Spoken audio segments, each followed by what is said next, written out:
ಇವತ್ತು ನಾವು ಹನುಮತ್ ಪಂಚರತ್ನ ಸ್ತೋತ್ರವನ್ನು ಪಠಿಸೋಣ.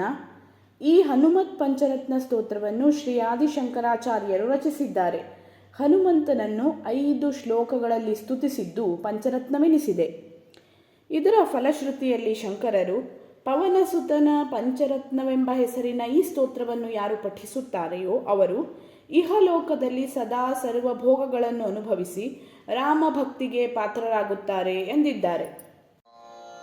ವೀತಾಖಿಲ ವಿಷಯೇಚ್ಛಂ ಜಾತಾನಂದಾಶ್ರುಪುಲಕಮತ್ಯಚ್ಛಂ ಸೀತಾಪತಿದೂತಾದ್ಯಂ ವಾತಾತ್ಮಜಮದ್ಯ ಭಾವಯೇ ಹೃದಯಂ.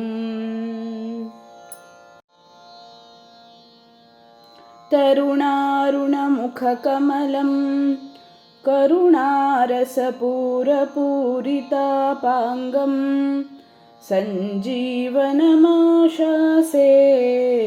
ಮಂಜುಲಮಹಿಮಾನಮಂಜನಾಭಾಗ್ಯಂ.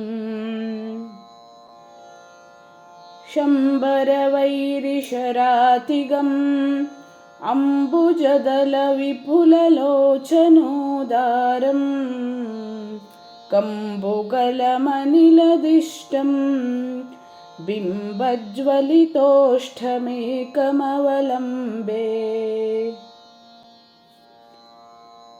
ದೂರೀಕೃತಸೀತಾರ್ತಿಃ ಪ್ರಕಟೀಕೃತರಾಮವೈಭವಸ್ಫೂರ್ತಿಃ ದಾರಿತದಶಮುಖಕೀರ್ತಿಃ ಪುರತೋ ಮಮ ಭಾತು ಹನುಮತೋ ಮೂರ್ತಿಃ.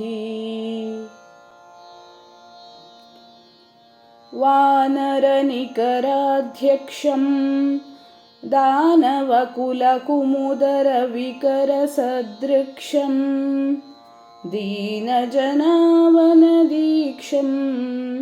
ಪವನತಪಃ ಪಾಕಪುಂಜಮದ್ರಾಕ್ಷಂ.